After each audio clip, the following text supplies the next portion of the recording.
money in the long run. So, I mean, that's where I get those numbers. I mean, there's all sorts of growth formulas you can find online.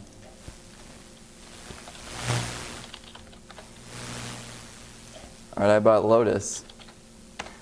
Why did I buy Lotus? The price earnings ratio is 2.55. The growth rate is astronomical.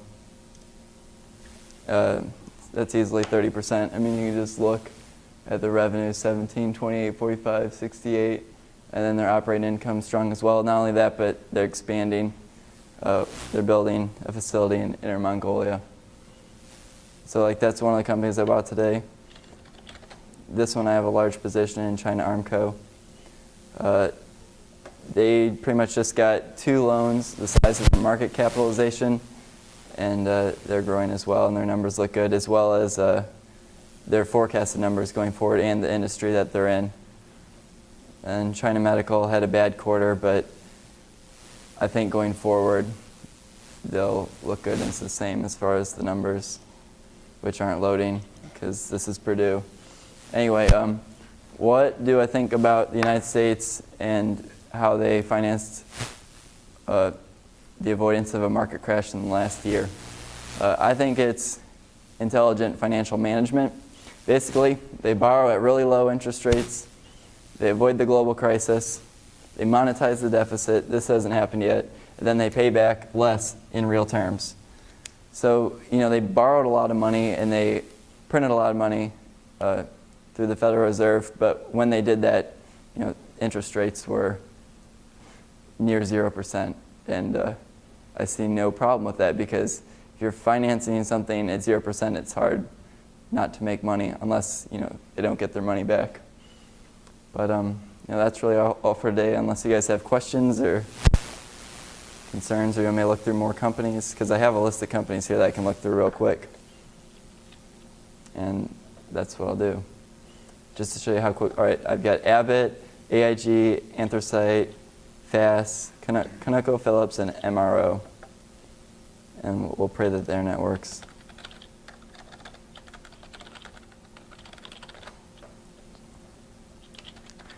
And I'll just show you how quickly I would go through them after praying that the internet works.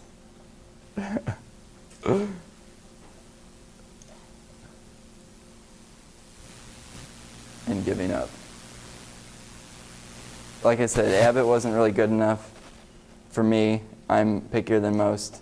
I would say that the upside there is $60 and it's trading at $45. That's not enough for me. Next. And that's based on just what the price has been recently. So you go back.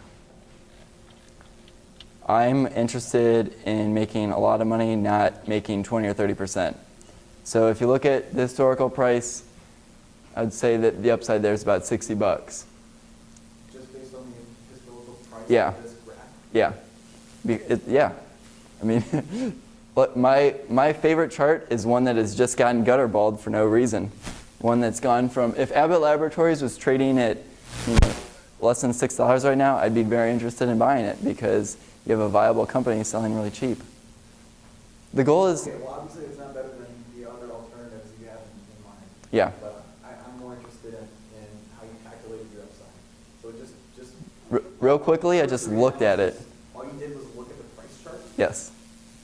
All I did was look at the price chart. Go over what you can get out of the price chart. What are the different trends? What exactly, how do I look at a price chart and know whether it's even worth looking at? Out of the price chart, you can get the 52-week high, the 52-week low, which really doesn't matter. Especially in this context, what you're really interested in now is the 2-year high and the 2-year low, because that'll give you where it bottomed and where it topped in around 2007. You can get a general trend. Since 1990, this general trend has been up. But there's really not much you can get out of the price chart except for the current price, how far it's fallen from the 52-week high. And some people do all sorts of analysis and volume analysis, and sometimes that's important. For example, erase this. But generally, what you're saying is you're looking at price chart. I am looking for a company that is currently hated and a year ago was liked. And then I go in and I investigate and try to figure out if the recent hating is justified. So I have seen charts like this that'll just plummet without news, and you'll have the volume below, no volume, then just tons of volume here, and no news. And with that, I mean, this is the only one that I recognized, or one of the few. Basically, this means that there's some type of insider information and people are running for the doors. And I've only seen that in one stock, and it was a small Chinese company. But it appealed to me because it appeared that it was making money and selling for less than net cash. And because I saw that, I didn't buy.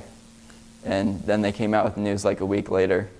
So I was right, but I got lucky. But yeah, anyway, Abbott, it only has, what was that, 65 by 45? Cancel. It only has 33% upside. So, and as far as downside, I mean, it could go down to like $30. Bad news could come out. They could have a bad pharmaceutical trial, or who knows? What's up? How do you know that the stock won't surpass its previous 50? Oh, I mean, it could, but where's the upside? Like, how high could it possibly go? Based on the growth rate that it's had, about 10% growth rate. The current price earnings ratio is 13. The highest this thing can go is like a price earnings ratio of 20. I mean, it can go astronomically higher and go beyond what's reasonable, as we've seen in the past, as like the NASDAQ bubble. I mean, things like that happen, but I'm not going to count on that to make money. My goal is to simply buy into situations where over time I'm confident that I will not lose money. So when you calculate growth rates, you're mostly looking at, When I calculate growth rates, I use historical data, and then I use current information to forecast. If they're building on an expansion that increases capacity 1,000%, you have to take that into account. Even if there hasn't been much growth because they've been building capital to do this, like, it's undeniable that if you have a company that's currently trading at a price earnings ratio of 1 with growth rate 1,000% this next year, good things are bound to happen. And that's just it builds into the philosophy of not losing money. Look at Pfizer. What was that? PFI? PFE.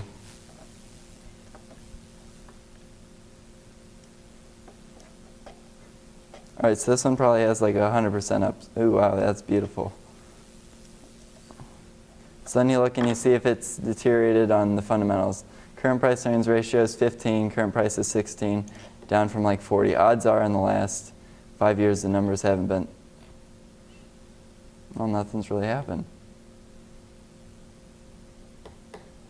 So maybe it was really hyped up 5 years ago.